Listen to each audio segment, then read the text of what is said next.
Venerdì 5 dicembre, buongiorno Sicilia da Angelo Gagliano. Ed Emanuela Corsi, buongiorno. Fra poco con Emanuela leggeremo, come avviene ogni mattina, i quotidiani, prima quelli regionali e poi quelli nazionali, ma intanto ci sono le notizie. Ci sarebbero diverse dinamiche dietro il sequestro avvenuto a settembre del giovane 17enne di Vittoria. Tra queste anche il tradimento di un amico. Vediamo e sentiamo i particolari. Quanto mai inverosimile. Viene definita così dal GIP di Catania la versione fornita dagli arrestati per il rapimento del 17enne Gaetano Nicosia a Vittoria lo scorso settembre. Secondo gli indagati, l'intero sequestro sarebbe saltato perché il giovane avrebbe perso il cellulare, rendendo impossibile la richiesta di un riscatto da 1 milione di euro alla sua famiglia. Una ricostruzione che, secondo il giudice, contrasta con la cura con cui l'azione era stata pianificata e con le presunte ambizioni mafiose del gruppo. In carcere, ricordiamo, sono finiti Gianfranco Stracquadaini, il 50enne alla guida del gruppo criminale, Stefano La Rocca, 23 anni, e Giuseppe Cannizzo, di 41. Tuttavia, come si legge nell'ordinanza, il GIP sottolinea che è probabile, anche se non ancora dimostrato, che altre dinamiche, forse altre persone, abbiano portato alla rapida liberazione dell'ostaggio. Mancano prove certe per collegare il rapimento alle organizzazioni mafiose attive nella zona. Emerge inoltre un particolare inquietante. Uno degli amici, che era con la vittima al momento del sequestro, avrebbe fatto da basista, comunicando ai rapitori la posizione esatta del 17enne e permettendo al comando di intervenire. Le indagini proseguiranno per svelare chi ha realmente orchestrato il sequestro e perché. E allora cominciamo proprio da questa notizia e vengo da te proprio ai quotidiani.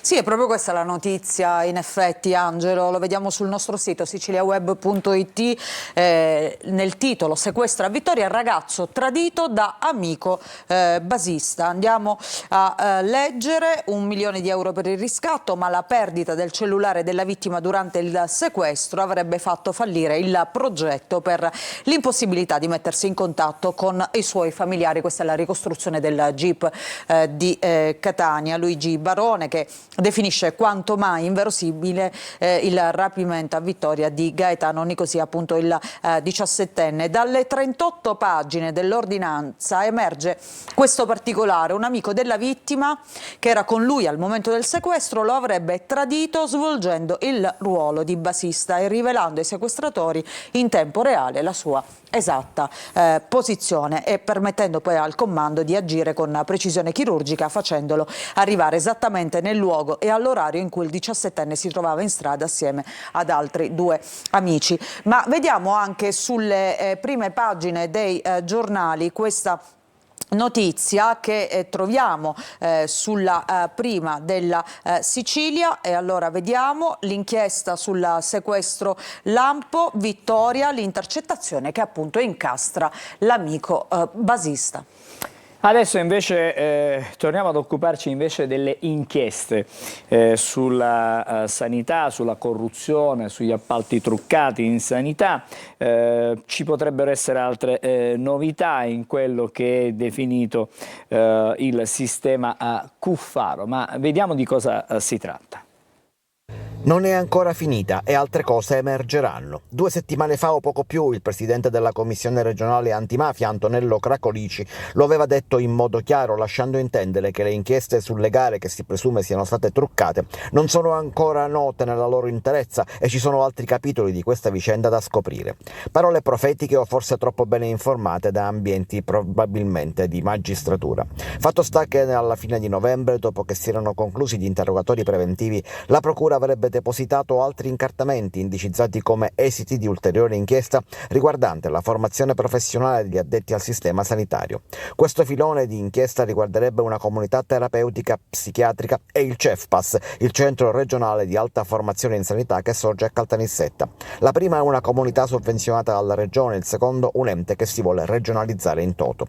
Dell'esistenza di questo filone si apprende dall'ordinanza del GIP, che nel rigettare la richiesta di sequestro preventivo di beni che la procura aveva avanzato nei confronti di Totò Cuffaro, cita questo supplemento di indagine solo per dire che non rileva su questa inchiesta, anche se portato a supporto, perché la difesa non è ancora a conoscenza di questi atti e non ha potuto spiegare come prevede la legge. Di fatto però c'è un altro filone di indagine e, con un modo di procedere ormai consolidato, l'accusa tenta di usare ogni atto sottraendolo al contraddittorio in questa fase, procedendo insomma come la legge permetteva fino a prima dell'ultima riforma.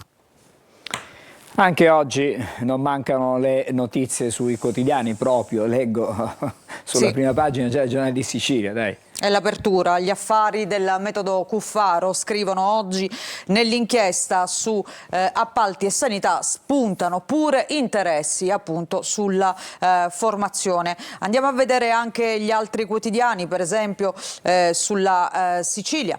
Cuffaro, la fabbrica di clientele, fa bene alla DC. Il concorso che è costato i domiciliari all'ex governatore per la GIP aveva lo scopo di ampliare il bacino elettorale. E poi, insomma, mal di Sicilia, c'è anche questo approfondimento, la nuova sindrome che unisce i leader del centrodestra, meglio tenerci lontani dai guai, gli scandali giudiziari, le guerre tra bande locali e i sondaggi, addio all'isola del tesoro, a prescindere da Schifani. Andiamo a vedere Repubblica Palermo. Anche qui, titolo di apertura, formazione e sanità privata, i nuovi filoni del caso Cuffaro, nelle intercettazioni dell'inchiesta sull'ex governatore, le mire del CEF Pass di Caltanissetta. I PM indagano anche sulle procedure di accesso al sistema regionale di alcune cliniche. E poi c'è un'intervista oggi al leader dei 5 Stelle, Giuseppe Conte, che parla di scandalo etico per quanto riguarda proprio la Sicilia, e Meloni fa finta di nulla. Andiamo a vedere quindi queste due notizie. All'interno, l'inchiesta su Cuffaro si allarga a formazione e sanità privata, nelle intercettazioni del ROS, le mire sul CEF Pass di Caltanissetta e sui benefici regionali ad alcune cliniche. E poi la telefonata con Iacolino, le conversazioni con i dirigenti regionali sulla gestione delle comunità terapeutiche assistite e l'affare della casa di cura Gea di Ciminna. E ancora vediamo, dicevamo, l'intervista a Giuseppe Conte, che fa un commento sulla situazione in Sicilia dal punto di vista politico e non solo, scandalo etico, lui parla di questo, nella terra di Borsellino, e Meloni che fa finta di nulla. Il leader dei 5 Stelle replica al governatore, che in aula ha definito deplorevole il suo recente intervento al Cala. Conte dice: la legislatura Schifani non ha più futuro, bisogna passare di nuovo la parola ai siciliani, che poi è il sentiment, diciamo, comune delle opposizioni. E poi, a proposito delle opposizioni, opposizione divisa, noi uniti nella battaglia contro il ponte e per un'idea di sanità che tenga fuori appunto la politica. Altra cronaca, intanto andiamo a Caltanissetta, dove 21 persone sono indagate per aver messo in piedi un sistema per intascare indebitamente il reddito di cittadinanza. Tra queste 21 persone indagate ci sono anche 3 agenti della Polizia Municipale e un dipendente proprio comunale di Caltanissetta. Un presunto sistema di residenze fantasma creato per intascare indebitamente il reddito di cittadinanza è quanto scoperto dalla squadra mobile di Caltanissetta, che ha smantellato un vero e proprio circuito messo a punto per ottenere sussidi illegalmente. 21 gli indagati finiti nel mirino dei poliziotti, tra cui 3 ispettori della Polizia Municipale, un dipendente dell'anagrafe comunale e la titolare di un'agenzia di disbrigo pratiche. Secondo l'accusa sarebbero stati orchestrati falsi contratti di locazione, dichiarazioni mendaci, accessi abusivi ai sistemi informatici del comune per costruire residenze mai esistite, un meccanismo che, stando alla procura, avrebbe consentito a diversi richiedenti di superare i controlli e ottenere il sostegno economico. Gli ispettori municipali avrebbero attestato verifiche mai avvenute, mentre il dipendente comunale, sempre secondo gli investigatori, avrebbe registrato nell'anagrafe persone che in quegli immobili non avevano mai vissuto. L'agenzia privata invece avrebbe fornito la documentazione necessaria a rendere credibile l'intera operazione. L'inchiesta ipotizza un ventaglio di reati, dalla falsità materiale e ideologica all'uso di documenti falsi fino al favoreggiamento e all'abuso d'ufficio, un giro di carte e dichiarazioni costruito per trasformare appartamenti inesistenti in residenze di comodo. Torniamo da Emanuela. Sì, vediamo questa notizia sulla prima pagina della Sicilia, della provincia di Caltanissetta. Intascavano indebitamente il reddito di cittadinanza con le residenze appunto fittizie. Tra i 21 indagati anche 3 ispettori della Polizia Municipale. L'indagine è stata svolta dalla squadra mobile Nissena e coinvolge anche una dipendente dell'ufficio anagrafe e la titolare di un'agenzia di disbrigo pratiche. La procura contesta ai graduati del comando della Polizia Municipale false attestazioni sulla presenza di immigrati nelle case in affitto e verbali redatti senza appunto verifiche. E adesso invece siamo a Catania, ci occupiamo ancora della Pestalozzi, la scuola che ha subito un atto, diciamo, intimidatorio, un incendio la scorsa settimana, da anni sempre oggetto comunque di attività di vandali. Comunque da ieri sono tornati i doppi turni per garantire anche le lezioni agli alunni del plesso distrutto dall'incendio e prosegue comunque anche la gara di solidarietà per ripristinare la biblioteca che è andata proprio distrutta. Ad una settimana dall'incendio che a Catania ha devastato la biblioteca rendendo inagibile chissà per quanto un piano dell'Istituto Comprensivo Pestalozzi di Viale Seneca, prosegue la gara di solidarietà che sta coinvolgendo tutti, dalle istituzioni alla gente comune. Non si ferma un attimo la dirigente scolastica Elena Di Blasi, che passa da un plesso all'altro per garantire lezioni e soprattutto serenità. Sono iniziati i doppi turni, quindi i bambini, i ragazzi di Viale Seneca, del plesso centrale, il pomeriggio frequenteranno il plesso di Viale Nitta. Ci tengo a precisare che questo è stato possibile non solo grazie a tutta la riorganizzazione interna e quindi un ringraziamento a tutto il personale docente ATA della scuola e alle famiglie che hanno ben compreso, ma anche al Comune che ci ha dotato di illuminazione esterna, perché i bambini usciranno alle 7 di sera, e soprattutto con l'accensione dei termosifoni in orario pomeridiano. Mentre gli studenti sono stati ricollocati, si lavora per il futuro. L'obiettivo è riaprire la biblioteca. La città si è mossa, avete avuto attestati di solidarietà ovunque. Esatto, libri e non solo, da parte di privati cittadini, di altre scuole, di associazioni del territorio, ma anche un aiuto fattivo nella realizzazione di una raccolta fondi istituzionalizzata. Autori sono i nostri amici di Teach for Italy. Il 2 febbraio c'è un evento e questo evento finanzierà anche cosa? Tutto è ricavato del concerto che si terrà giorno 2 febbraio, autori carabinieri che terranno questo concerto al Teatro Massimo Bellini, verrà tutto devoluto per la ricostruzione della scuola. Intanto proseguono le indagini per risalire agli autori del raid incendiario. La telecamera che vedete potrebbe fornire elementi utili agli investigatori. Resta da capire cosa e perché abbia spinto i piromani ad incendiare la biblioteca, peraltro intitolata alla piccola Alessia, morta di leucemia nel 2023. Andiamo a chiudere la rassegna stampa regionale, Emanuela. Sì, vediamo le prime pagine, Angelo. Allora ripartiamo dal taglio centrale della Gazzetta del Sud di oggi per vedere queste due notizie, una naturalmente legata all'inchiesta che vede appunto tra gli indagati Totò Cuffaro che adesso è agli arresti domiciliari. Cuffaro per i magistrati ha sfruttato in modo spregiudicato il ruolo politico. L'inchiesta si allarga da Palermo a Siracusa, Enna e Caltanissetta, sotto i riflettori anche un ente appunto di formazione.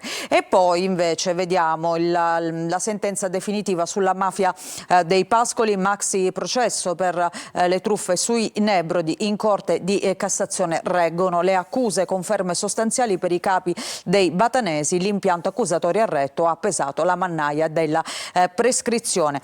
Vediamo nel taglio basso ancora la cronaca, morto a 78 anni Gerlando Alberti Junior all'ergastolo per la morte di Graziella Campagna. Ricordiamo, uccisa dalla mafia nell'85, il decesso è avvenuto a Palermo, condannata al carcere a vita per l'uccisione a Messina appunto della stiratrice di Saponara. E poi ACR Messina, addio a Enzo Musa, indimenticata bandiera per 3 stagioni. L'ex attaccante aveva 76 anni, Enzo Musa arrivò in giallorosso nel 74, ha segnato 17 gol e incantando con i suoi dribbling. Si parla anche di università sulla prima pagina della Gazzetta del Sud e vediamo intanto questa intervista alla rettrice Giovanna Spatari dell'università appunto dell'Ateneo messinese, un rettore dottorato di discontinuità. A 2 anni dall'inizio del mandato, dice, avviati processi lunghi, dati segnali importanti. Ora la riorganizzazione, ricordiamo che appunto l'Università di Messina era stata travolta da uno scandalo con l'ex rettore Cuzzocrea, finito in un'indagine per peculato. E poi andiamo a vedere test di medicina, anche a Messina la prima prova è una mattanza. È stato veramente un flop questo primo esame di medicina, perché la percentuale di chi l'ha superato è veramente irrisoria. Andiamo a vedere all'interno della Gazzetta del Sud, appunto, test di medicina, quasi il 90% non supera la prima prova, che è più o meno il dato anche a livello nazionale, quindi tutte le città sono in linea. Anche a Messina dati in media con il trend nazionale, appunto nel primo anno del cosiddetto semestre filtro.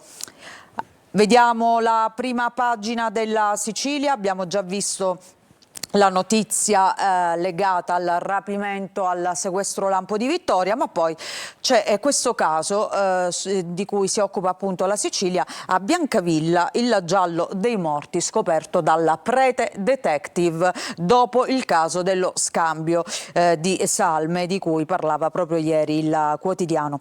E ancora vediamo l'inchiesta Cuffaro acchiappavoti, clientele a servizio del bacino della DC, lo vediamo in basso. In alto vediamo invece una notizia di calcio. Oggi anticipo di giornata di campionato in Serie C, con il Catania che scende in campo al Massimino alle 20:30 contro il Crotone. Il Catania riceve il Crotone per mantenere il primato in classifica. Fammi aggiungere che dalle 20, come sempre, scatta su Telecolor chiaramente diretta stadio per seguire cosa accadrà questa sera al Massimino, quindi sarà una prepartita, e poi chiaramente i collegamenti durante i 90 minuti e al termine del match le interviste proprio ai protagonisti della gara. Quindi grande serata di sport su Telecolor, Angelo. Vediamo la prima pagina di Palermo, case popolari, il mercato bugiardo, appartamenti assegnati e rivenduti in ambite zone residenziali, il caso di Via Giusti, e poi rifiuti, sporcizie e falò all'aperto, la lotta alle piazze del degrado, le associazioni impegnate nella pulizia, il nostro lavoro è annullato. Questo per quanto riguarda la città di Palermo. Invece la provincia di Catania, sempre sulla Sicilia, vediamo più 30% di tassa ai turisti, nuovo sistema per pagarla, ma continua la polemica, questo per quanto riguarda l'incremento della tassa di soggiorno nel capoluogo etneo.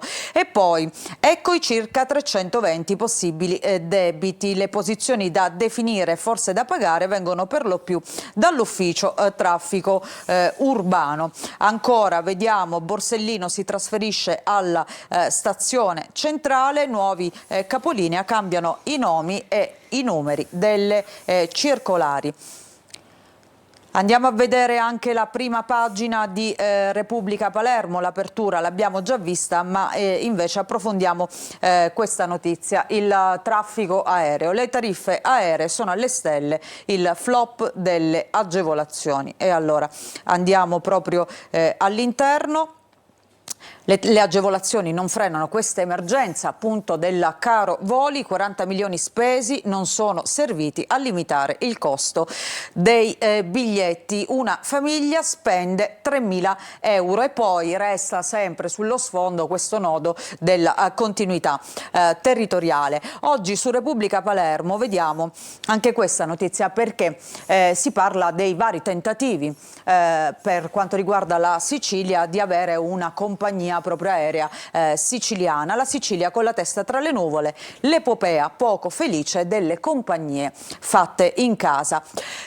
Perché si parla di questo? Perché proprio di questi giorni è la notizia che nasce questa nuova compagnia aerea, Etna Sky, la linea di Manlio-Messina, ultimo atto di una storia con tanti fallimenti, da Air Sicilia a Winjet, da Seafly a Med Airlines. Nel 2000 le compagnie siciliane arrivarono a 4, ma soltanto per un anno. Il 14 febbraio del 97 nasce Med Airlines, creata dall'imprenditore trapanese del settore ittico Francesco Castiglione.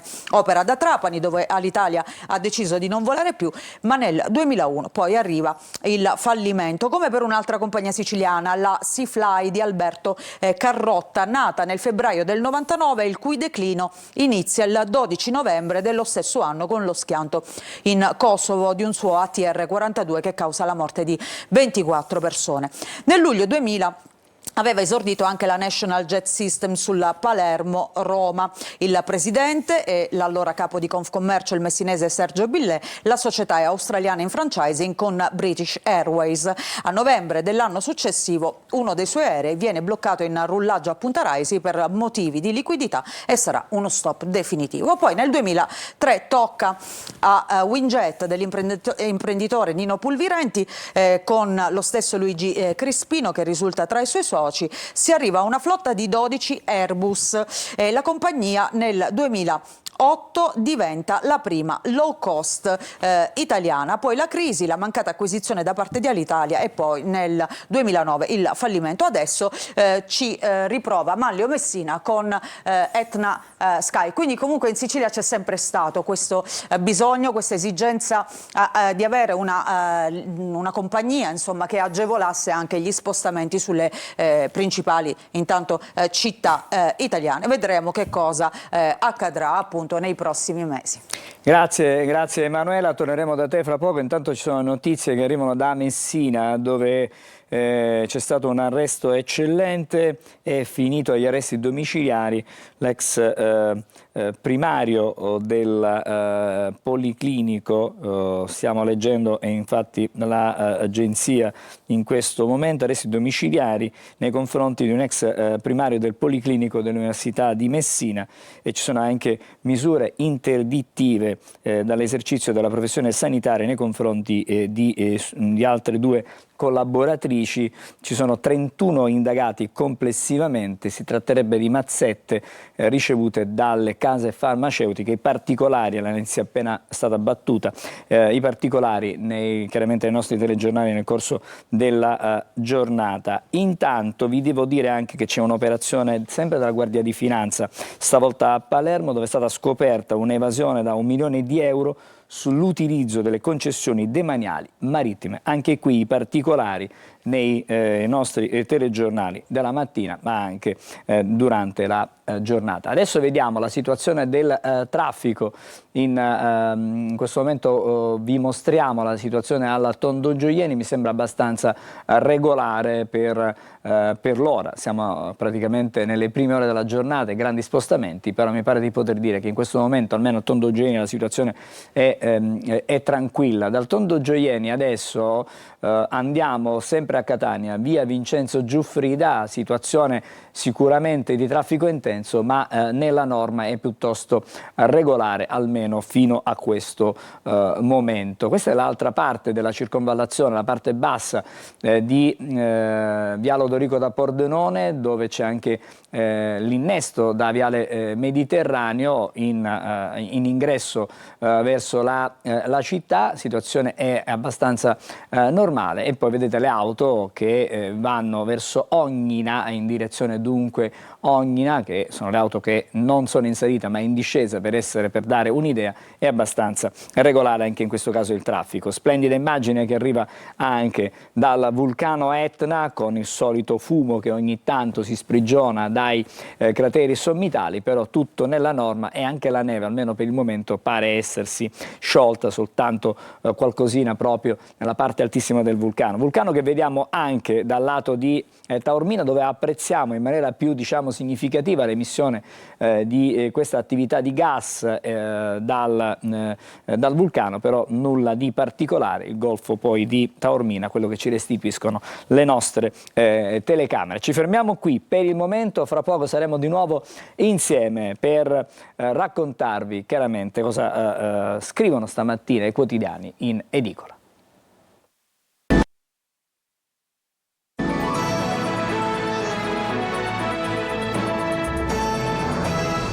nuovo insieme a Buongiorno Sicilia, andiamo da Emanuela per leggere adesso i quotidiani nazionali.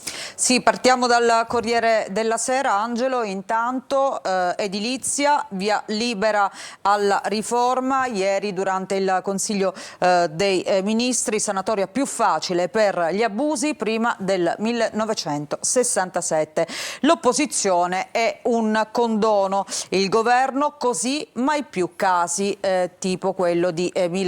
Saranno commerciabili abitazioni con difformità non gravi. Vediamo anche le altre notizie, naturalmente riflettori puntati sul conflitto in Ucraina. Putin, Kiev fuori dal Donbass o userò la forza, questa è l'ultima minaccia appunto del leader del Cremlino, e Trump attenua le sanzioni ai russi di Lukoil. Poi Mogherini, Federica Mogherini che si dimette, è indagata per frode a Bruxelles, si è dimessa da rettrice del Collegio d'Europa e dall'Accademia Diplomatica, lascia il posto da rettore e si difende: io rigorosa.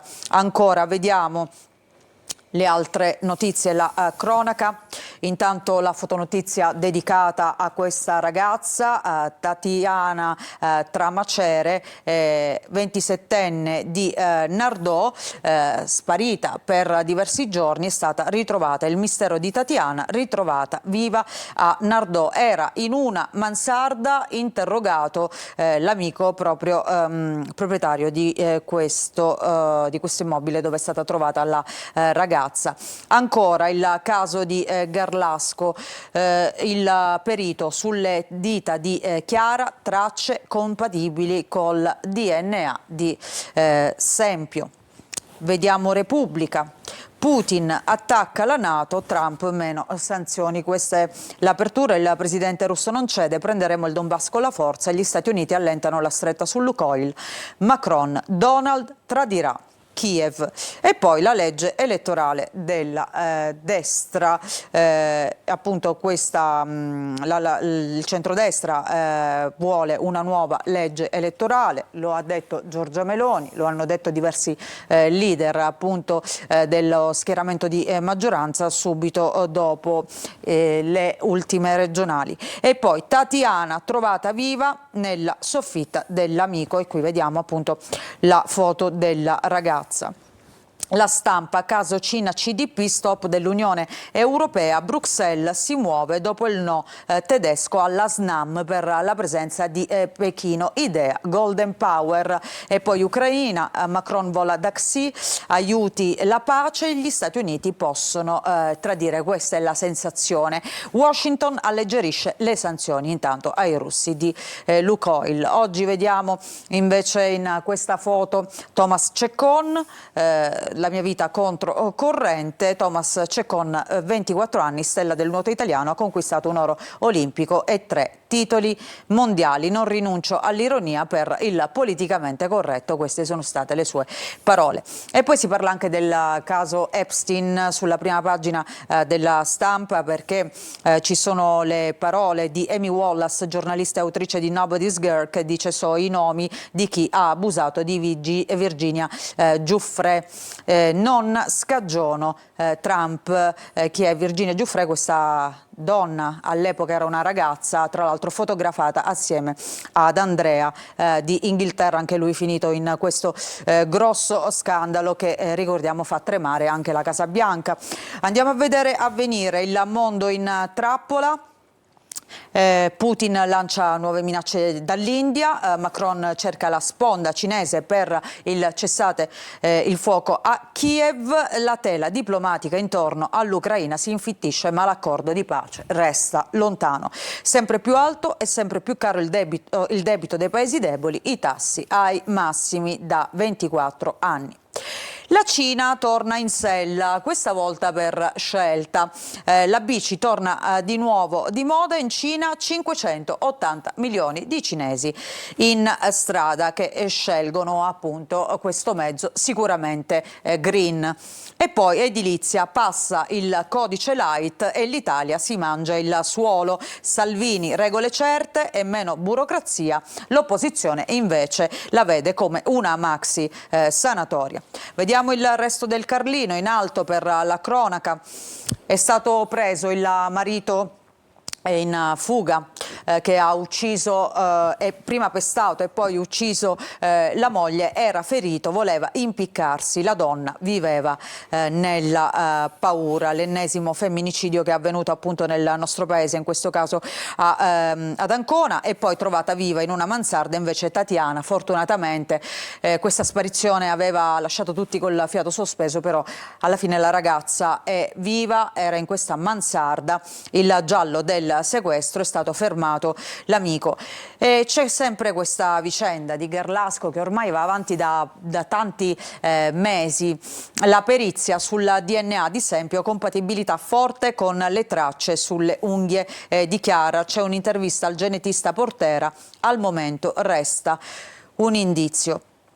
Il Messaggero di oggi, c'è una novità che riguarda la Farnesina, un restyling, una addirittura rivoluzione, scrive il Messaggero, motore per l'export. In una fase storica in cui la forza sembra essere l'unica misura dei rapporti internazionali, l'Italia decide di scommettere invece sul soft power. E questo è il senso della riforma della struttura della Farnesina, che il ministro degli esteri Tajani non ha esitato a definire una rivoluzione nel presentarla a Villa Madama. E poi vediamo le inchieste del Messaggero, quella voglia di shopping e il dollaro, ecco perché i dazi non stanno aiutando gli Stati Uniti. Ma poi vediamo il titolo in grande, è dedicato alla guerra in Ucraina. Putin vuole la resa, Putin vuole il Donbass, in sostanza. Mosca avverte, Kiev si ritiri appunto dal Donbass o lo libereremo con la forza. Oggi vertice con Modi, in gioco il futuro del gas. Gli Stati Uniti allentano le sanzioni sul petrolio Lukoil. Vediamo velocemente ancora un paio di quotidiani. Allora il Sole 24 Ore apre con questo via libera al codice sull'edilizia, sanatoria facile per i vecchi abusi. E poi il rapporto del CNEL, il 7% dei giovani via dall'Italia in 14 anni, in fumo 160 miliardi, tanto è costato la fuga dei giovani appunto dal nostro paese. 9-1 per 9 giovani italiani in uscita, c'è uno straniero invece under 34 in entrata proveniente da economie avanzate. Vediamo Libero, per chiudere, il giallo dei bambini tolti ai genitori. Partiamo dalla casa del Bosco, il caso più eclatante appunto di cui si è parlato tanto in questi giorni. Cioè questi bambini sottratti ai genitori perché secondo il giudice non vivevano in condizioni adeguate. Il garante per l'infanzia però denuncia ci sono più di 8.000 casi ma nessuno li censisce dal 2019. Il giudice lascia intanto in comunità i bambini del Bosco e spuntano altre storie drammatiche. Libero la chiama giustizia sfascia famiglie. Grazie Emanuela. Torneremo da te più avanti, sempre nella nostra mattinata. Intanto ci fermiamo, una breve sosta e poi il primo dei nostri ospiti della mattina. Restate a Buongiorno Sicilia.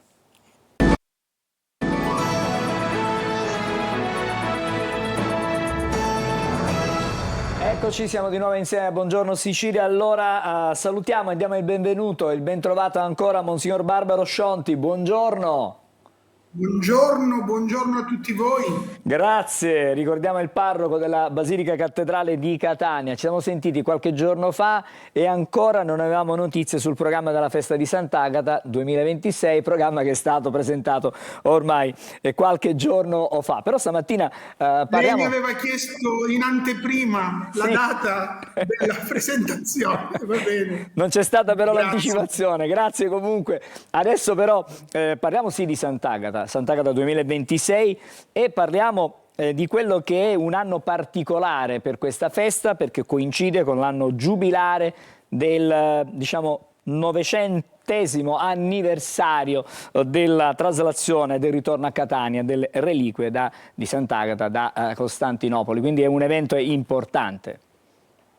Sì, sui passi di Sant'Agata per rendere ragione della nostra speranza. Questo sarà un po' il filo conduttore delle celebrazioni che, partendo dall'11 gennaio, o anche qualche giorno prima, ma insomma l'11 gennaio è il momento iniziale del Giubileo agatino, caratterizzerà tutto il tempo che ci porterà fino al 18 di agosto, che è la festa della dedicazione della cattedrale, passando per le due grandi occasioni, il martirio di Sant'Agata che ricordiamo il 5 febbraio, 4, 5, le nostre processioni, il nostro cammino con Sant'Agata per la città, poi il momento celebrativo del 17 agosto, 17 agosto 1126, 17 agosto 2026. Questa occasione del Novecentesimo vuole essere per noi, ce lo chiede l'Arcivescovo, dopo una bella, ampia consultazione, quindi insomma dopo essersi reso conto di quello che è in questi anni, quello che è Sant'Agata per la città, per ciascuno di noi. Ecco, l'Arcivescovo cosa ci chiede, a che cosa ci invita? E noi diciamo sempre che Sant'Agata è nel DNA del catanese. Bene, adesso questo DNA è il momento che venga fuori e che divenga come un albero che porta il suo frutto. È necessario che conoscere e amare Sant'Agata si trasformi in gesti che dicono la nostra appartenenza a Sant'Agata. E questo non vale soltanto per i pochi addetti ai lavori, perché in fondo i devoti, per quanto tantissimi, le associazioni agatine, per quanto in tanti, sono il popolo della Chiesa di Catania. Il popolo della Chiesa di Catania è molto più grande e attraverso la lettera pastorale di questo anno giubilare, che accompagna questo anno giubilare, l'Arcivescovo chiede che la Chiesa di Catania metta innanzi l'immagine, la figura, la testimonianza di Agata, perché sia nutrimento per l'esperienza cristiana da vivere nei diversi territori, nei diversi ambienti, nelle diverse occasioni della vita. Monsignore Scionti, possiamo sintetizzare e dire non più, diciamo, spettacolo, folklore, ma nella sostanza ci deve essere una crescita di tipo etico, ma anche spirituale della festa. Se lo spettacolo e il folklore non sono il segno di quello che c'è davvero dentro il cuore, sono fasulli. Allora è necessario che il nostro cuore si riempia della testimonianza di Agata. Vedete? Dal primo giorno che ho iniziato questo impegno qui nella nostra cattedrale mi sono accorto di una cosa, che purtroppo si parla tanto della festa di Sant'Agata, si parla poco della testimonianza di Agata. Questo a tutti i livelli. Allora è importante che riscopriamo la testimonianza del martirio di Agata, che ci aiuti ad essere cristiani più significativi. Allora la festa diventa l'occasione di gioia per dire: Agata è nel nostro DNA e ci aiuta e ci invita ad essere coraggiosi, liberi, amanti della giustizia, capaci di tanta carità. Ecco, Sant'Agata deve diventare una sorta di motore interiore che, facendomi guardare a Gesù crocifisso risorto, mi permette di essere nel mondo un cristiano significativo. Le volevo chiedere... E non insignificante. Insignificante. Grazie, no, abbiamo sentito, per un attimo l'avevamo sentita, adesso però è tornato il suo audio. Le volevo dire anche, tanti sono i momenti, diciamo, significativi della festa. Lei ha ricordato il 4 e 5 come i momenti, diciamo, culminanti proprio dei festeggiamenti agatini, diciamo, di febbraio. Però ce n'è un altro, che è quello della peregrinazio del velo, che in qualche modo apre e conduce diciamo, il velo di Sant'Agata in tutta la città, lo fa toccare con mano. Il nostro programma religioso, diciamo che è diviso un po' in due tempi e andremo anche in due edizioni distinte di stampa. C'è il programma dei giorni clou, quelli che riguardano il triduo, e poi 3, 4, 5, 6, 12 febbraio. C'è invece un altro calendario che riguarda il cammino verso la festa di Sant'Agata, che ha il suo inizio proprio con la peregrinazio del velo e delle reliquie di Sant'Agata. Ecco, la festa del battesimo del Signore è ormai una bella, ritrovata consuetudine che quella mattina l'arcivescovo porta il velo di Sant'Agata in una delle parrocchie della diocesi per iniziare un cammino che poi prosegue in modi diversi. Quest'anno, sempre il velo partirà dalla cattedrale la mattina dell'11 gennaio per giungere dove? In un luogo significativo, quel monumento a Sant'Agata che si trova nella rotonda di Via del Rotolo, che ricorda il ritorno delle reliquie di Sant'Agata a Catania nel 17 agosto 1126. Andremo lì e siccome quel territorio appartiene alla parrocchia di Marisestella e parte della parrocchia Marisestella, da lì dove ci incontreremo insieme col parroco, con quella comunità parrocchiale, con il clero del vicariato, ci recheremo nella parrocchia dove sarà il momento eucaristico nel giorno della festa del battesimo di Gesù, accompagnati dal velo di Sant'Agata. Nei giorni a seguire, invece, ad essere esposte nelle diverse comunità saranno le reliquie di Sant'Agata. Perché questa scelta? È vero, il velo è il segno emblematico, desiderato, amato, ma noi ricordiamo i 900 anni di custodia del corpo di Sant'Agata dopo quel tempo di esilio, quel tempo di mancanza. In realtà il corpo di Sant'Agata dal suo martirio è stato con noi, poi c'è quel periodo di assenza e finalmente ritorna il corpo di Sant'Agata. Allora saranno proprio le reliquie del braccio, della mammella, del piede che cominceranno a girare per una peregrinazio che durerà fino alla fine di luglio, insomma fino ai primi di agosto, fino a quando poi non ci prepareremo alla celebrazione culminante del 17 agosto. Quindi sarà una peregrinazio molto lunga che toccherà tutte le parrocchie della città e tutti i comuni. Adesso sono alcune parrocchie che sono messe in gioco in questo periodo di gennaio, ma subito dopo si proseguirà durante la Quaresima per i diversi comuni della diocesi, dove andrà sempre l'arcivescovo, e poi si proseguirà ancora tra ospedali, tra case di cura, ospedali e anche i monasteri di clausura, che insomma la cui visita è stata rimandata più avanti. Perché? Perché in questo mese di gennaio vogliamo dare spazio all'incontro nelle scuole. Monsignor Scionti, L'anno scorso, devo dire inaspettatamente. Monsignor Scionti, io non la voglio interrompere, però a proposito di giovani, lei sta parlando di incontri nelle scuole. Quest'anno la festa di Sant'Agata apre in maniera particolare ai giovani, permettendo a questi qualcosa di, diciamo, di inedito. Esattamente, mi stavo collegando a questo. Lo scorso anno abbiamo avuto delle esperienze, devo dire, molto belle. Per me, che sono stato un ex alunno del liceo Cutelli, oggi Cutelli Salanito, entrare in quella scuola con il velo di Sant'Agata tra le mani è stata un'emozione piccola. Ma soprattutto è stato molto bello il modo col quale gli studenti, che erano nell'aula magna, hanno risposto all'appello che la loro preside ha fatto e che è stato vissuto l'incontro come un momento davvero di cultura e di cultura cristiana, dove abbiamo messo insieme i tanti valori e sono emersi dai ragazzi davvero delle attenzioni molto ma molto belle e significative. Sono uscito da quell'incontro davvero arricchito e contento. Ma non solo quell'incontro, siamo stati poi al Convitto Cutelli, dove è stato lo stesso arcivescovo che ha avuto gli incontri con i liceali, con i ragazzi. Ecco, allora abbiamo capito che c'era un'attenzione. Allora quest'anno, tutte le mattine del mese di gennaio, a partire dal 12 fino a quando sarà possibile, insomma, prima del Triduo, saranno dedicate a visite alle scuole.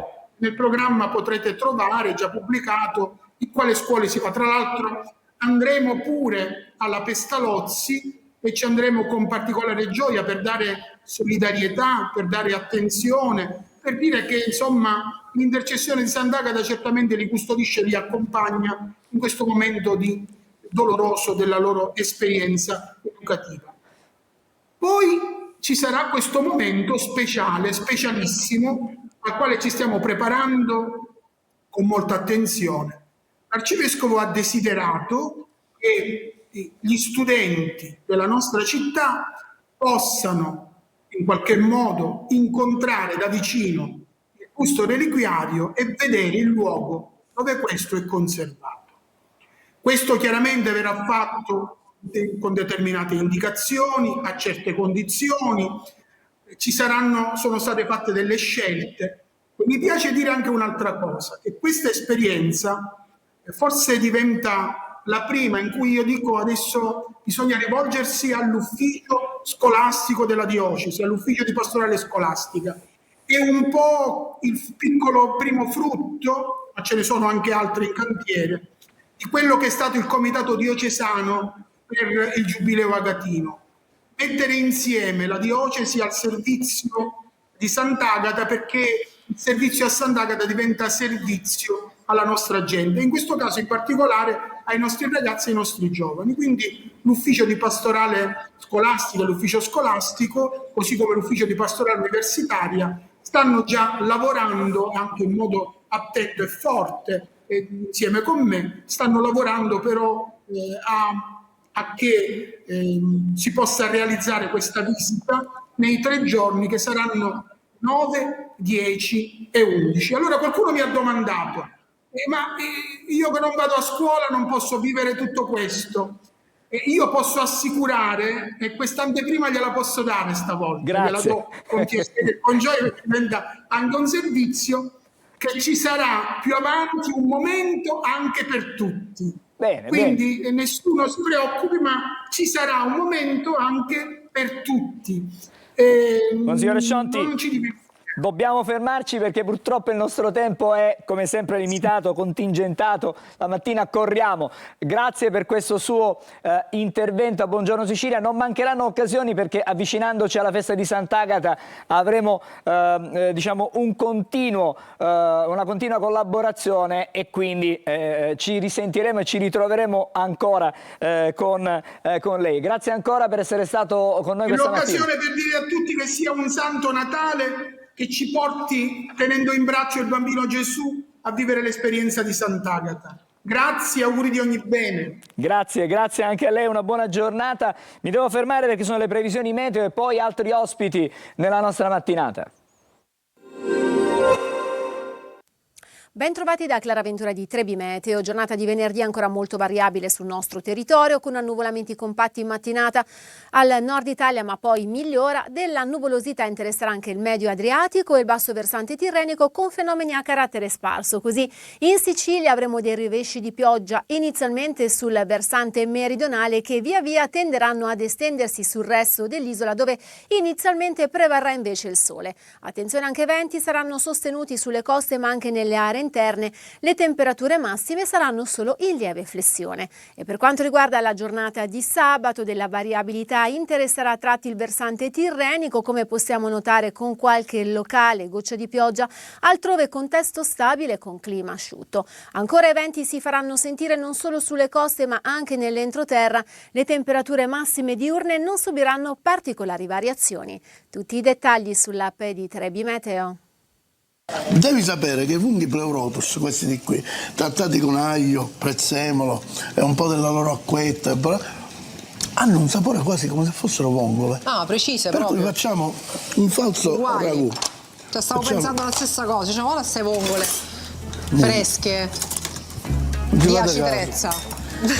Dove le pescate? Ecco, facciamo questo lavoro qua. Sono quelle dell'Argentina? No, sì, sono esatto. quelle... Guarda, si stanno schiudendo. Dobbiamo tenere l'acqua da parte, giusto? Ah, hai tolto la rete? Sì. Quelle dentro la cozza. Sono già... La cosa, come si chiama? Il muschietto. Il muschietto, che cos'è il muschietto? Metto? Io? Vai. Ecco. Metti così, magari dentro la padella. Che scappano, sono vive. Allora, quindi l'hai assaggiata? Andiamo avanti. Ma hai messo un altro po' di sale per caso? No, l'ho lasciato come... Basta, la pasta devo condire.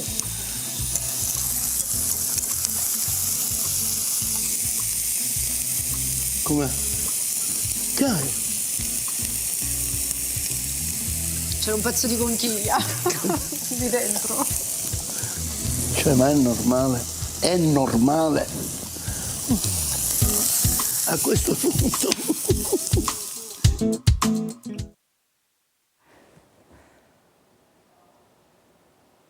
Ricordatevi, c'è chi la vuole cotta. Allora, buongiorno ai nostri ospiti in studio. Grazie a Sara Pirrone, buongiorno. Buongiorno a voi. Che è una volontaria dell'AIL. Grazie anche a Riccardo Bottino, che è il presidente dell'AIL Catania. Grazie a lei. Allora, noi ci siamo visti negli anni scorsi, ci rivediamo puntuali in questo periodo, perché anche quest'anno tornano le stelle di Natale dell'AIL. È una bellissima iniziativa, si comincia oggi. E si va avanti sino al giorno dell'Immacolata, Presidente. Perfetto, difatti quest'anno sono 4 i giorni e non 3, perché l'Immacolata va oltre la domenica e quindi... Ci allunghiamo con il ponte e quindi si arriva fino diamo più possibilità ai donatori di trovarci nelle piazze. Sono momenti importanti questi per la solidarietà, per sostenere e supportare chi in questo momento aspetta che arrivi qualcosa di nuovo, anche da un punto di vista sul fronte scientifico, mettiamola così, perché chi soffre, chi è in ospedale ha bisogno di avere queste novità. Allora, come si fa ad aiutare la ricerca? Perché di ricerca parliamo noi. Chi mi vuole rispondere? Presidente? La ricerca è sicuramente importantissima. Infatti siamo tutti un po' coinvolti, non solo noi dell'AIL, ma tutte anche le altre associazioni. La settimana scorsa c'è stata l'AIRC, la settimana prossima ci sarà Teleton. Perché? Perché purtroppo bisogna fare appello alla donazione volontaria della gente per sostenere la ricerca. La ricerca ha bisogno di fondi quasi inestinguibili, perché i campi sono tanti e vanno sempre supportati. L'AIL Catania, così come tutte le AIL nazionali, supporta la ricerca. Ma a differenza di altre associazioni che si limitano alla ricerca, a noi AIL piace dire che sosteniamo anche il paziente e le loro famiglie. Questo è un dato, secondo me, altrettanto importante come la ricerca, perché i pazienti colpiti e i loro familiari, di fronte a questo temporale che si è scatenato, hanno bisogno di un sostegno. E la regia ci sta facendo vedere una vostra stella che abbiamo mostrato, che è proprio il mezzo con cui sostenere questa ricerca, sostenere le famiglie, sostenere i pazienti. La vediamo in questo momento, la stella di Natale dell'AIL che la regia troverà nelle piazze. Sì, in quale piazze? Sono 3 le piazze di Catania, A Catania, ma anche la provincia è interessata. Certo, a Catania sono 3 le piazze, abbiamo i gazebbi in Corso Italia accanto alla chiesa del Cristo Re, in piazza Verga e in via Etnea, zona diciamo di fronte alla Villa Bellini. Ma quest'anno saremo anche a Giarre la domenica mattina, il 7 dicembre a piazza Duomo, mentre il 14 dicembre saremo anche ad Acireale, sempre in piazza Duomo, e a Riposto in piazza San Pietro. Quindi diciamo che parte della provincia vede la vostra presenza attiva con questi stand, questi gazebo. E cosa si fa in questi gazebo? Bisogna acquistare, diciamo donare.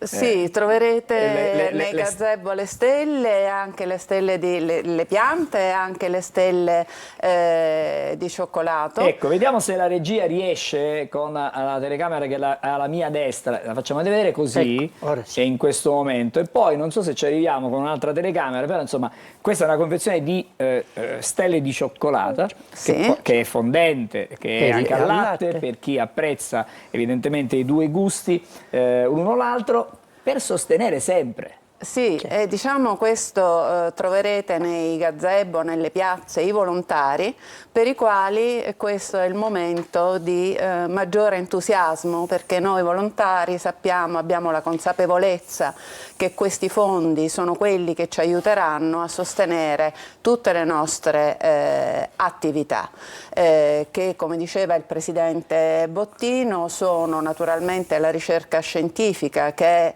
la concreta speranza dei pazienti oncologici, del miglioramento della qualità di vita e anche della guarigione, ma ci sono anche tante attività di supporto, anche molto semplici, che vanno dalle attività di supporto in ospedale, l'accoglienza dei pazienti che vengono a fare le cure, il sostegno durante le cure, magari facendo una chiacchierata o donando un sorriso. Insomma, sono piccoli gesti che però per chi in quel momento si trova in difficoltà. Certo, anche l'attività psicologica è molto curata. Abbiamo poi, noi siamo 180 a Catania i volontari, coordinati in maniera eccellente dalla segreteria locale. Abbiamo anche una psicologa che ci aiuta anche nella nostra formazione.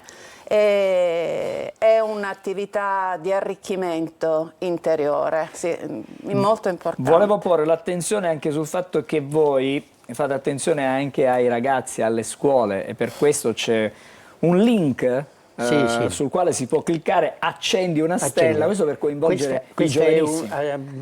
Credo che siamo, anzi sicuramente siamo l'unica delle sezioni, delle 82 sezioni nazionali, ad aver sperimentato qualche anno fa questa accendi una stella. Cioè chiaramente ci rivolgiamo ai ragazzi, spesso anche delle scuole elementari, chiaramente ognuno di loro non può comprare una stella che prima costava 12, ora ne costa 15, anche questo fa parte del caro vita.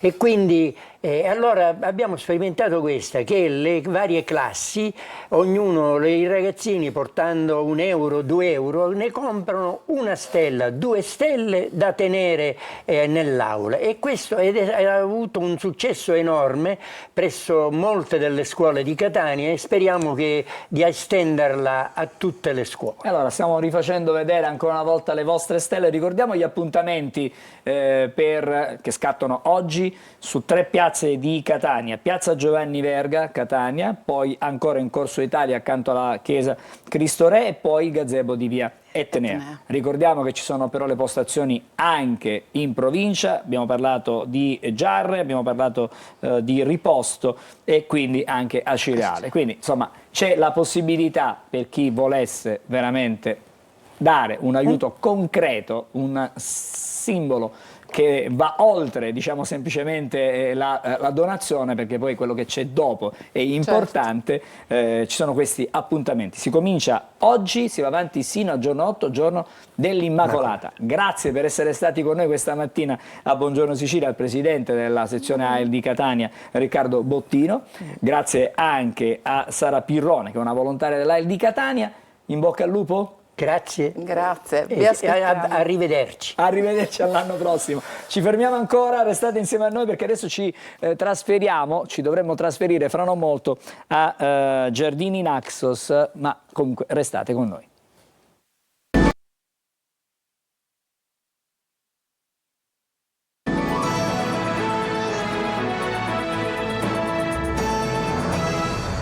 Eccoci di nuovo insieme a Buongiorno Sicilia, stiamo preparando il collegamento, lo vedo già adesso, questioni di pochi istanti, se poi magari perfezioniamo il video. Intanto, eccoci, forse siamo pronti, fra un istante andremo a collegarci con Giovanni Bucolo, che vedo già e lo possiamo salutare. Buongiorno. Sì. Grazie per essere con noi questa mattina. Buongiorno. Il presidente Buongiorno a voi, grazie. Grazie del Comitato Civico per i Beni Pubblici di Giardini Naxos. Allora, ci spiega che cosa sta succedendo a Giardini Naxos. Oggi siamo a difesa dell'accesso al mare e lei il mare ce l'ha alle spalle, se non sbaglio. Esattamente, sì. Qui mi trovo nel posto più caratteristico della baia di Naxos. Qui siamo sulla punta Schisò, dove 2700 anni fa approdarono i primi greci di Sicilia. Pochi giorni fa è stato approvato il piano di utilizzo del demanio marittimo che ci ha lasciati insoddisfatti, perché questo piano non tutela la baia, ma la sfrutta economicamente. Siamo rimasti delusi in particolar modo perché nei mesi scorsi l'amministrazione comunale aveva fatto degli incontri con la cittadinanza e da questi incontri è nato un report realizzato dall'associazione Parliament Watch, e in questo report erano state raccolte tutte le opinioni dei liberi cittadini, delle associazioni riguardo alla loro opinione sulla baia, come tutelarla. Quindi era stato un importante esperimento di democrazia partecipata. Peccato che le molte cose dette non siano state rispettate. Io mi trovo, come dicevo prima, qui non so se riuscite a vedere, sulla scogliera lavica, e il piano di utilizzo del demanio marittimo prevede a sud del luogo dove mi trovo io in questo momento 2 solarium dell'ampiezza di 500 metri quadri. Noi riteniamo che la bellezza di questo luogo non debba essere coperta, non debba essere nascosta, ma tutelata e fatta conoscere, anzi, e metterla in risalto. Qui cresce anche una particolare pianta, non so se riuscite a vederla dalle immagini, che cresce solamente su questa scogliera. Quindi riteniamo che questo piano non debba essere annullato. Per carità, non siamo contro il piano, ma siamo favorevoli a delle correzioni che secondo me devono essere fatte, e speriamo di poterci confrontare presto con la nostra amministrazione. Presidente, le chiedo anche altre 2 cosine molto veloci, perché il tempo, come sa, lei è veramente tiranno. Certo. Da parte vostra Certo. c'è la contestazione anche di un ulteriore campo per le boe da 500 metri quadri davanti alla zona dell'ex pescheria, e poi ancora ci sono delle criticità tecniche nelle planimetrie. Non sarebbe stata rispettata la distanza minima dei 25 metri tra i lotti di tipologia stabilimento balneare e area attrezzata. Insomma, lei però è stato molto chiaro, nel senso che non chiedete che questo piano venga ritirato, che venga cancellato, ma che quantomeno venga ridisegnato, rimodellato per tutelare certamente. Merita delle correzioni. Esattamente. Per quanto riguarda invece questo campo delle boe da 500 metri quadri davanti alla zona dell'ex pescheria, cosa mi dice? È un grosso danno per la flora marina. In quella zona, scusate, mi sposto, hanno appena acceso una macchina, e in quella zona cresce la posidonia, e tutti sappiamo benissimo quanto quest'alga sia importante per il benessere di una costa e di una baia. Un campo boe di 500 metri quadri credo che danneggi quella zona e l'ecosistema di quella zona. Quindi certamente la nostra baia non può permettersi ulteriori interventi da parte dell'uomo.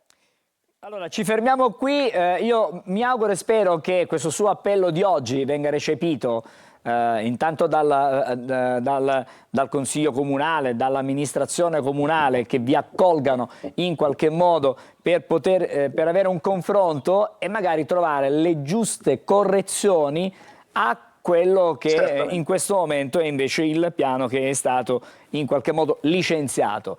Grazie per essere stato con noi, a voi. e grazie anche per le splendide immagini che comunque ci ha mostrato oggi da Giardini Naxos per parlare proprio della tutela dell'accesso al mare. Grazie ancora, una buona giornata. Adesso voltiamo pagina, lo facciamo in maniera repentina come sempre a Buongiorno Sicilia, lo vedo già collegato con noi, è il momento di guardare le stelle e vedere cosa ci dicono per il fine settimana con Marco Amato.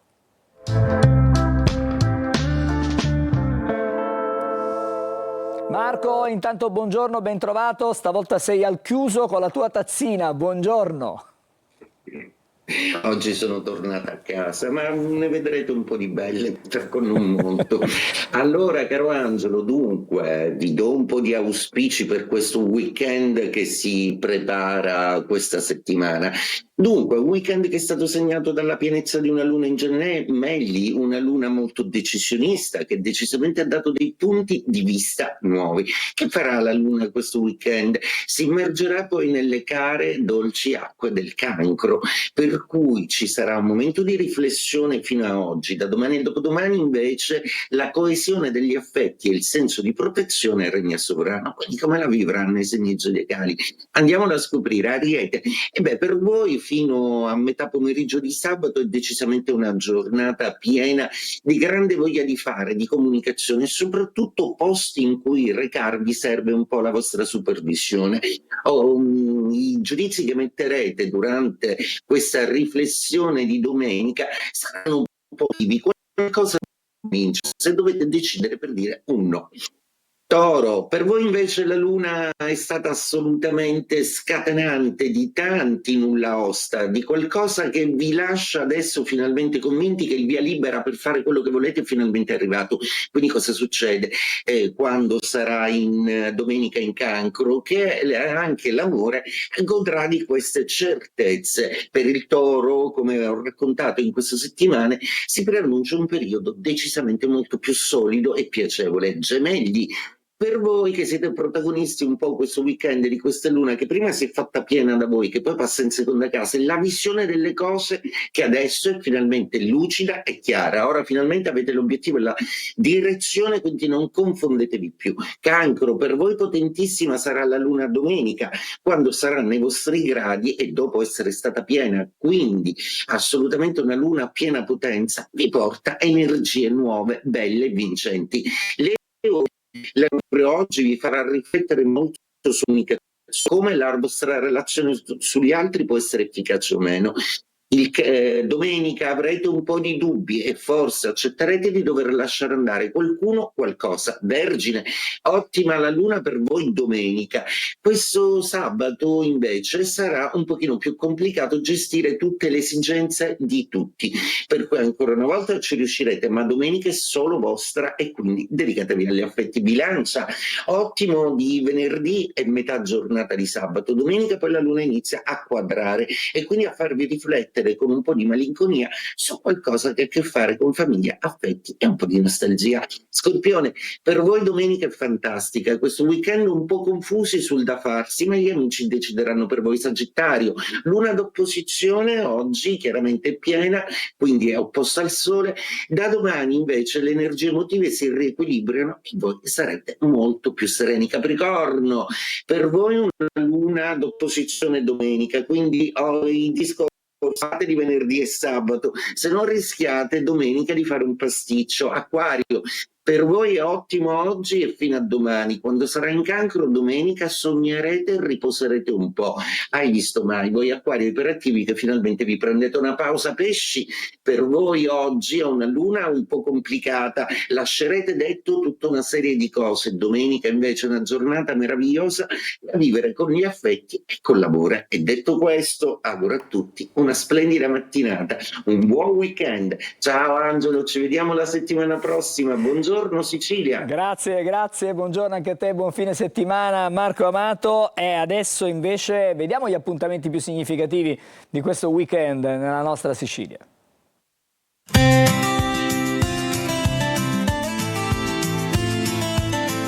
Weekend in Sicilia, tutto il meglio degli eventi da non perdere.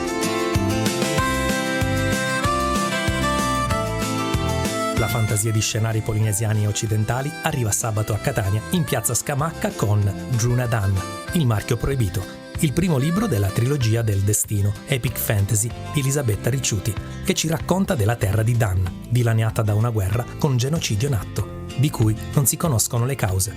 Ruggero Sardo presenterà l'incontro con l'autrice Elisabetta Ricciuti, che dialogherà con l'illustratrice Giorgia Lapica di Drunadan.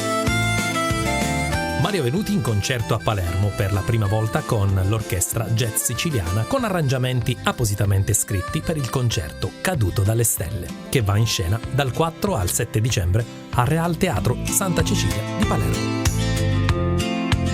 Domenica 7 dicembre, Andrei Gugnin, pianista moscovita, oggi considerato uno degli interpreti più brillanti della sua generazione, si esibirà a Palermo con il concerto dal titolo Dalla fiaba alla tempesta, un racconto che parte dalla leggerezza del sogno e arriva alla forza della passione.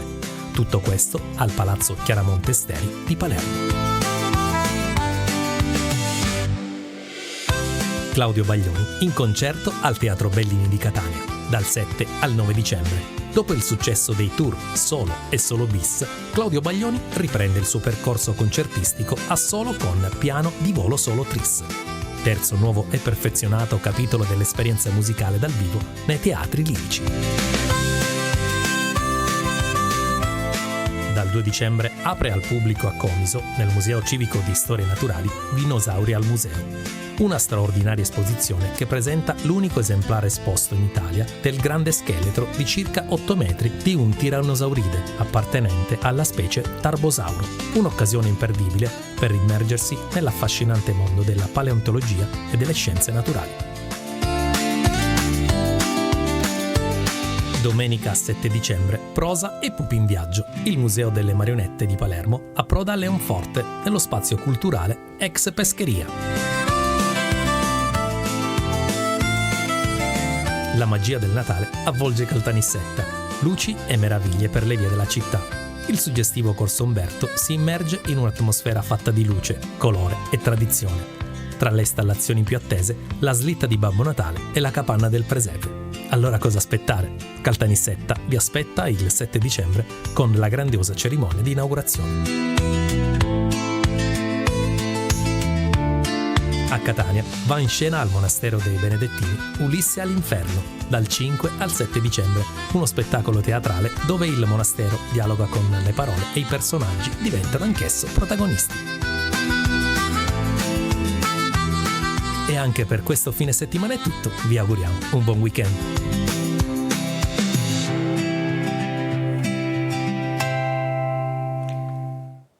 E prima di tornare da Emanuela per le ultime dai quotidiani, ci sono due aggiornamenti da Ragusa. La squadra mobile ha eseguito un'ordinanza della misura cautelare del divieto di avvicinamento con applicazione anche del braccialetto elettronico nei confronti di un uomo extracomunitario di origine tunisina gravemente indiziato di maltrattamenti nei confronti della figlia minorenne. E poi la sezione misure di prevenzione del Tribunale di Catania ha disposto il sequestro del patrimonio riconducibile a Giuseppe Vitale ritenuto contiguo al clan Cappello Buonaccorsi. Si tratta di beni per un valore di circa 300.000 euro. Aggiornamenti anche su queste notizie nei prossimi telegiornali della giornata. Torniamo da Emanuela. Sì, chiudiamo con lo spettacolo. Angelo, ieri finalissima di X Factor in piazza del Plebiscito a Napoli davanti a 16.000 spettatori, vince una siciliana della provincia di Catania, esattamente lei originaria di Trecastagni, Roberta Scandurra, in arte Rob, 20 anni, appunto originaria di Catania. La vediamo in questa foto che le dedica appunto Repubblica oggi. Rob, l'underdog, vince X Factor Notte di Stelle a Napoli. Lei faceva parte della squadra di Paola Iezzi e oggi ci sono anche le pagelle ai giudici di X Factor, quindi per una volta vengono giudicati loro da Andrea Silenzi. 7 ad Achille Lauro, galante, mattatore, sempre fascinoso, i suoi commenti sono ficcanti e precisi, peccato per i battibecchi durante questa edizione con Gabbani, che è la new entry di questa squadra già rodata. 7,5 a Paola Iezzi, è quella che esce meglio da questa edizione, si tiene lontana dalla bagarre, elegante e competente, e vince appunto la sua Rob. E poi c'è Jack La Furia, 7, la quota ironica e cinica del programma, pochi tecnicismi e molto cuore, sempre tagliente, senza compromessi. E infine un 6, diciamo, di incoraggiamento a Francesco Gabbani, dicevamo new entry in questa giuria, ha pagato il noviziato in un tavolo di marpioni già rodati, si è lasciato irretire da Lauro pur mostrando una onestà ammirevole. La conduttrice di questa edizione, ricordiamo, è stata ancora una volta Giorgia. Per lei niente voto? Come? Per lei niente voto, forse perché è troppo brava, è troppo Giorgia, brava, quindi sicuramente, Giorgia. non si può mettere in classifica, è una fuoriclasse. Bene, grazie Emanuela. Noi ci fermiamo qui per questa settimana con Buongiorno Sicilia, che torna puntuale anche lunedì, giorno dell'Immacolata. Saremo insieme a voi a partire dalle 8 del mattino. Sarà con noi il nostro direttore Michele Cucuzza. A tutti vi auguro di una buona giornata e un buon fine settimana.